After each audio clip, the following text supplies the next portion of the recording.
الحمد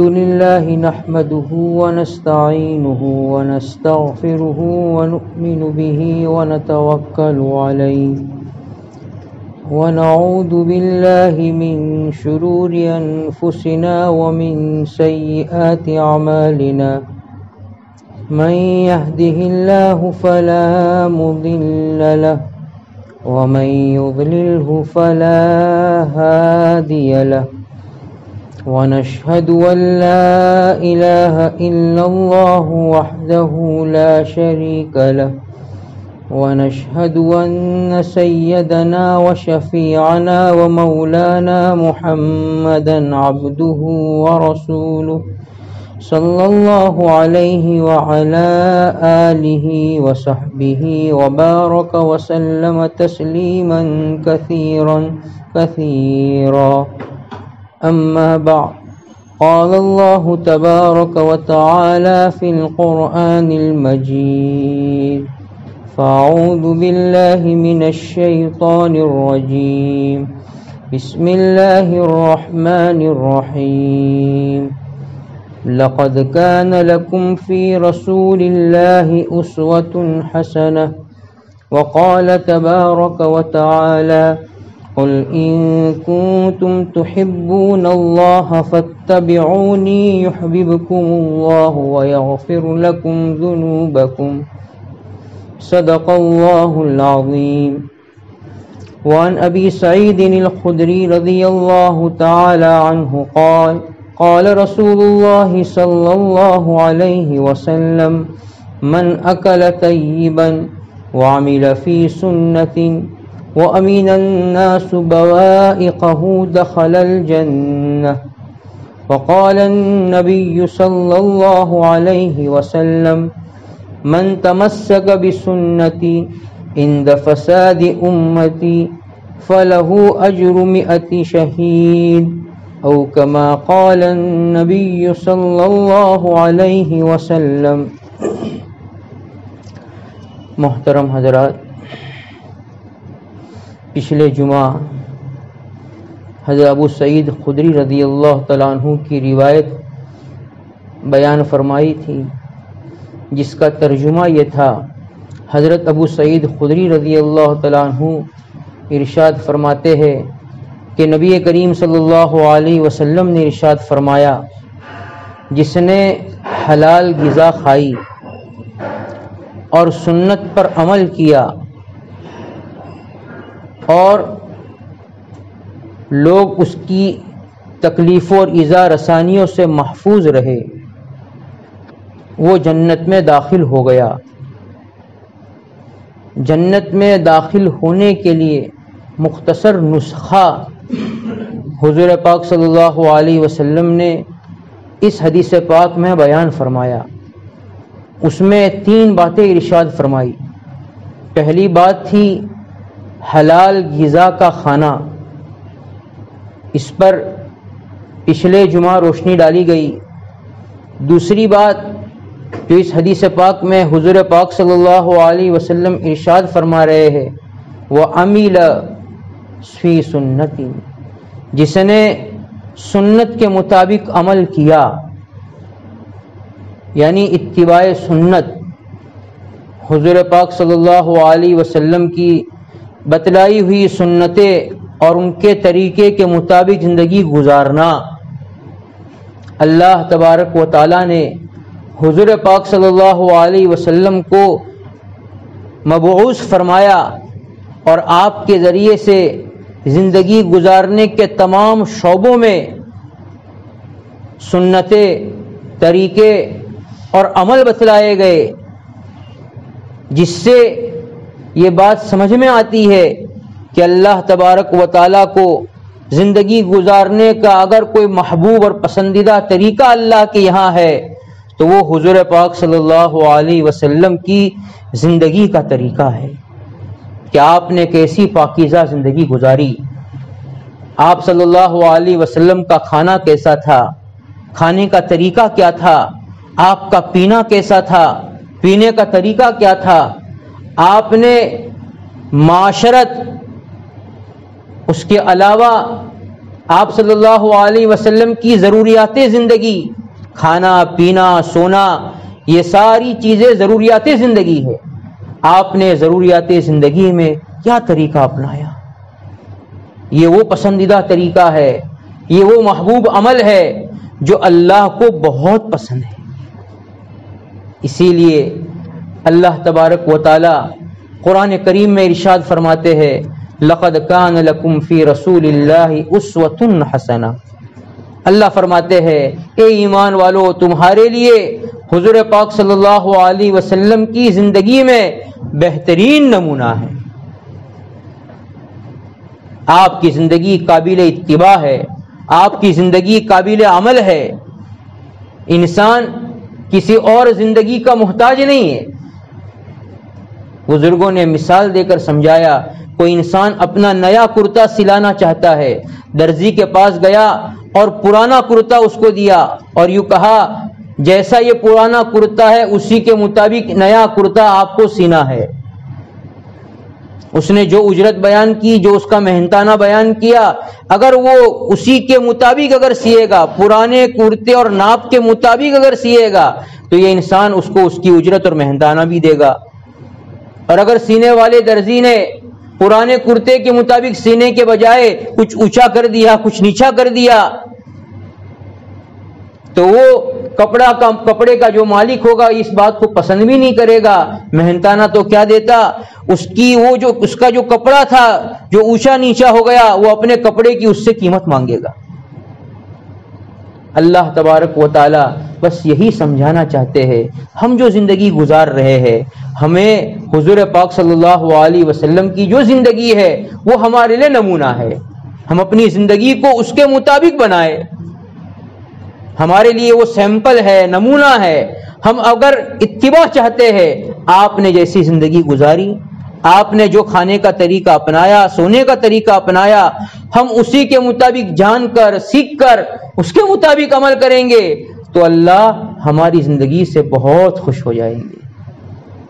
اسی لیے اللہ تبارک و تعالیٰ نے قرآن مجید میں دوسری جگہ ارشاد فرمایا قل ان کنتم تحبون اللہ فاتبعونی. اللہ فرماتے ہیں آپ کہہ دیجئے اگر تم ان کنتم تحبون اللہ، اگر تم اللہ سے محبت کرتے ہو.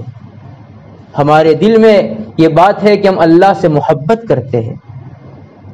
ہر انسان چاہتا ہے کہ میں اللہ سے محبت کروں، اللہ سے محبت کرنے والا بن جاؤں. تو اس کے لیے اللہ تبارک و تعالیٰ فرما رہے ہیں کہ آپ ایسے لوگوں سے کہہ دیجئے جو یہ چاہتا ہے کہ میں اللہ سے محبت کرنے والا بن جاؤں. تو اللہ فرماتے ہیں کہ اے نبی آپ ایسے لوگوں سے کہہ دیجئے فاتبعونی، کہ وہ میری سنتوں کی اتباع کرے، حضور پاک صلی اللہ علیہ وسلم کی سنتوں کے مطابق اپنی زندگی کو گزارے. تو کیا ہوگا؟ اللہ نے اسی آیت میں اتباع سنت پر دو بڑے وعدے جو اللہ کی طرف سے سنتوں پر عمل کرنے والے کو اللہ عطا فرماتے ہیں. پہلا فرمایا یحببکم اللہ، اللہ تم سے محبت کرنے لگیں گے، اللہ کے ہم محبوب بن جائیں گے، اللہ ہم سے محبت کرنے لگیں گے اتباع سنت کی وجہ سے کہ ہم نے آپ والا طریقہ اپنایا. اللہ ہم سے محبت کرنے والے بن جائیں گے. اس لیے فرمایا یحببکم اللہ، اللہ تم سے محبت کریں گے. دیکھو اللہ کی محبت جو ہے یہ بہت اہم چیز ہے. ایک واقعہ یاد آ گیا محمود غزنوی کا. محمود غزنوی کا دربار لگا ہوا تھا. محمود غزنوی نے ایک مرتبہ یوں کہا اپنے دربار میں سارے لوگ موجود ہیں، درباریوں سے یوں کہا میرے دربار میں ساری چیزیں ہیں، قیمتی سے قیمتی چیزیں بھی ہے، جو آدمی جس چیز پر اپنا ہاتھ رکھ لے گا وہ چیز اس کی ہو جائے گی. ہیرے جواہرات سونے چاندی ساری چیزیں اس کے دربار میں موجود ہے. اور اعلان کیا گیا کہ جو آدمی جس چیز پر بھی جا کر ہاتھ رکھ لے گا وہ چیز اس کی ہو جائے گی. جہاں دربار میں اعلان ہوا دربار میں کھلبلی مچ گئی. کوئی ادھر بھاگ رہا ہے، کوئی ادھر بھاگ رہا ہے، کوئی ہیرے جواہرات پر ہاتھ رکھ رہا ہے، کوئی سونے چاندی پر ہاتھ رکھ رہا ہے۔ جس نے جس چیز پر ہاتھ رکھ دیا بادشاہ کے اعلان کے مطابق وہ چیز اس کی ہو جائے گی، اس کی ملکیت بن جائے گی۔ محمود غزنوی رحمۃ اللہ علیہ کی ایک باندی بھی تھی جو ان کے پیچھے کھڑی تھی۔ سارے لوگ تو بھاگ رہے اور قیمتی قیمتی چیزوں پر ہاتھ رکھ رہے تاکہ وہ چیز اعلان کے مطابق اس کی ہو جائے۔ باندی وہیں کھڑی ہے۔ باندی نے محمود غزنوی رحمۃ اللہ علیہ کے کندھے پر ہاتھ رکھ دیا تو بادشاہ نے پوچھا سارے لوگ تو بھاگ رہے تھے اور ہیرے جواہرات پر ہاتھ رکھ رہے ہیں، سونے چاندی پر ہاتھ رکھ رہے ہیں، خزانوں پر ہاتھ رکھ رہے، تم کیوں نہیں گئی؟ تو باندی نے یوں کہا آپ نے تو اعلان کیا تھا، دربار میں اعلان ہوا ہے کہ دربار میں جو بھی چیزیں ہیں، جو جس چیز پر بھی ہاتھ رکھ دے گا وہ چیز اس کی ہو جائے گی۔ جس طرح دربار میں اور قیمتی چیزیں ہیں تو ان چیزوں میں سے ایک آپ بھی تو ہے، تو میں نے آپ پر ہاتھ رکھ دیا تو آپ میرے ہو گئے، اور جس کا بادشاہ ہو گیا اس کا سب کچھ ہو گیا۔ تو اس واقعے سے یہ سمجھانا چاہتے ہیں کہ جس طرح باندی اتنی ہوشیار اور سمجھدار تھی کہ جس کا بادشاہ ہو جائے اس کا سب کچھ ہو جاتا ہے، تو ایک بزرگ فرماتے ہیں جس کا اللہ ہو گیا اس کا سب کچھ ہو گیا۔ من کان للہ کان اللہ لہ، جس کا اللہ ہو گیا۔ یہ ضروری ہے کہ ہم اللہ کے لیے ہو جائے تو کان اللہ لہ، پھر اللہ اس کا ہو جاتا ہے۔ جس کا رب اس کا سب،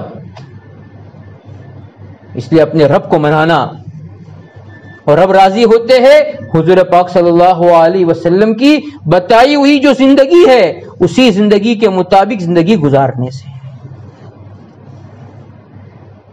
یہ اللہ کی محبوبیت کی علامت ہے۔ بخاری شریف میں روایت موجود ہے، فرماتے ہیں کہ جب اللہ زمین میں سے کسی بندے، زمین میں رہنے والے کسی بندے سے محبت کرتے ہیں تو اللہ سب سے پہلے حضرت جبرائیل علیہ السلام سے کہتے ہیں کہ میں فلاں بندے سے محبت کرتا ہوں، تم بھی اس سے محبت کرو۔ حضرت جبرائیل علیہ السلام اس بندے سے محبت کرنے لگتے ہیں۔ پہلے اللہ کی محبت ہوئی، پھر جبرائیل امین کی محبت ہوئی، پھر حضرت جبرائیل علیہ السلام آسمان کے تمام فرشتوں میں اعلان کرتے ہیں کہ اللہ فلاں بندے سے محبت کرتے ہیں، میں بھی اس سے محبت کرتا ہوں، اے آسمان کے فرشتوں تم سب کے سب اس سے محبت کرو۔ پھر آگے بخاری شریف کی روایت میں الفاظ ہے ثم یوضع له القبول فی الارض، پھر اللہ اس کی قبولیت زمین والوں کے دلوں میں ڈال دیتا ہے۔ محبت آسمان سے چلی اور زمین والوں تک پہنچی۔ یہ اللہ کی محبوبیت کی علامت ہے، اور یہ اس وقت ملے گی جو حضور پاک صلی اللہ علیہ وسلم کی سنتوں کی اتباع ہو، اللہ اس سے محبت کرنے لگتے ہیں۔ تو یہ پہلا وعدہ بیان فرمایا اللہ تبارک و تعالی نے کہ جو اتباع سنت کا اہتمام کرے گا یحببکم اللہ، اللہ اس سے محبت کرنے لگتے ہیں۔ دوسری بات فرمائی وَيَغْفِرْ لَكُمْ ذُنُوبَكُمْ، اللہ تمہارے گناہوں کو معاف فرما دیتے ہیں۔ محبت بھی اللہ کی مل گئی، اللہ کے محبوب بن گئے، اللہ ہم سے محبت کرنے والے بن گئے، اور اللہ ہمارے گناہوں کو بھی معاف کر دیں گے۔ اللہ کی محبوبیت اور مغفرت یہ دو اللہ کی طرف سے بڑے وعدے ہیں اتباع سنت کے اور حضور پاک صلی اللہ علیہ وسلم کی بتلائی ہوئی زندگی کے مطابق زندگی گزارنے پر۔ ایک بہت بڑے اللہ والے تھے، وہ فرماتے تھے جب میں قرآن پڑھتا تھا تو قرآن میں نبیوں کے واقعات ہیں۔ حضرت موسیٰ علیہ السلام کا واقعہ جب بھی آتا، اور بہت زیادہ قرآن میں حضرت موسیٰ علیہ السلام کا واقعہ ہی بیان کیا اور مختلف انداز سے بیان کیا، تو وہ اللہ والے فرماتے تھے جب میں پڑھتا تو میں بار بار غور کرتا حضرت موسیٰ علیہ السلام سے اللہ کو کتنی محبت ہے کہ اس واقعے کا بار بار تذکرہ کر رہے ہیں اور بڑی محبت کے انداز سے تذکرہ کر رہے ہیں. حضور پاک صلی اللہ علیہ وسلم کے واقعے کا اتنا تذکرہ نہیں آتا. وہ بزرگ فرماتے ہیں جب میں اس آیت پر پہنچا اور اس میں غور کیا، قل ان کنتم تحبون اللہ فاتبعونی یحببکم اللہ ویغفر لکم ذنوبکم، تو میرے دل کو اطمینان ہو گیا، میرے دل میں سکون آ گیا کہ جب اللہ تبارک و تعالیٰ نے اس آیت میں تو یہ بیان کر دیا ہے کہ جو محبوب کی سنتوں کے مطابق زندگی گزارے گا اس سے اللہ محبت کرنے لگتے ہیں. جب میں اس آیت پر غور کیا تو مجھے اطمینان ہو گیا کہ اللہ کو حضور پاک صلی اللہ علیہ وسلم سے کتنی محبت ہے. سارے نبیوں سے زیادہ محبت حضور پاک صلی اللہ علیہ وسلم سے ہے. تو کہا میں نے جب اس آیت میں غور کیا تو مجھے یہ سمجھ میں آیا کہ اللہ تو یوں کہہ رہے ہیں جس کی زندگی نبی والی ہوگی اللہ اس سے محبت کرنے لگتے ہیں، تو اس شخصیت کا کیا عالم ہوگا جو حضور پاک صلی اللہ علیہ وسلم کی ہے، وہ اللہ کی نظر میں کتنے محبوب ہوں گے. اس لیے اللہ نے یہ وعدہ کیا ہے کہ اگر ہم حضور پاک صلی اللہ علیہ وسلم کی سنتوں کے مطابق عمل کریں گے تو اللہ ہم سے محبت کرنے لگتے ہیں. اس لیے اللہ والے فرماتے ہیں نبی کے ہو جاؤ، نبی کے چال چلن کو اپنا لو، سب کچھ اللہ تمہیں عطا کر دیں گے. اللہ کی محبت ملے گی، اللہ کی طرف سے مغفرت ملے گی.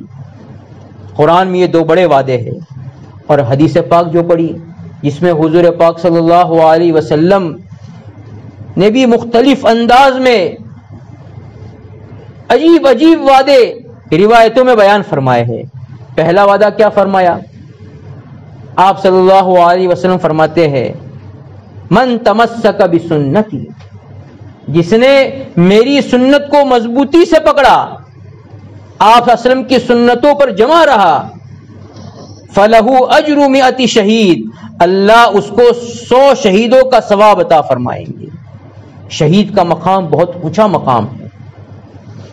سنتوں کے اتباع پر، سنتوں کے اہتمام پر اللہ اس کو 100 شہیدوں کا ثواب دیں گے. حضرت جی مولانا الیاس صاحب رحمۃ اللہ علیہ ایک مرتبہ حضرت جی مولانا یوسف صاحب رحمۃ اللہ علیہ سے کہا کہ جانتے ہو کتب اور ابدال بننے کا کیا طریقہ ہے؟ حضرت جی مولانا الیاس صاحب رحمۃ اللہ علیہ کتب اور ابدال بننے کا طریقہ بیان کر رہے ہیں اور حضرت جی مولانا یوسف صاحب رحمۃ اللہ علیہ کے سامنے اس کا تذکرہ کر رہے. تو کہا حضرت میں تو نہ کتب جانوں نہ ابدال جانوں، یہ کتب ابدال ہے کیا چیز؟ تو حضرت جی مولانا الیاس صاحب رحمۃ اللہ علیہ نے، چونکہ وہ تو چھوٹے تھے، حضرت جی مولانا الیاس صاحب بڑے تھے، تو اپنی عمر کے اعتبار سے ان کی عمر زیادہ تھی، یہ جو ہے اس وقت بہت معمولی عمر کے تھے. تو حضرت جی مولانا یوسف صاحب، حضرت جی مولانا الیاس صاحب رحمۃ اللہ علیہ نے کہا کتب اور ابدال بننے کا طریقہ یہ ہے کہ جب لوگوں اور امت کی زندگی سے سنتیں ختم ہو رہی ہو، اس موقع پر سنت پر جم جانا اور سنتوں کو عام کرنے کی محنت میں لگ جانا، اللہ اس کو کتب اور ابدال بنا دیں گے. اس لیے بزرگوں دوستوں ضرورت ہے اس بات کی کہ ہم اپنی زندگیوں میں سنتوں کا اہتمام کریں. اللہ تعالی ہم سب کو سنتوں کا اہتمام کرنے کی توفیق عطا فرمائے.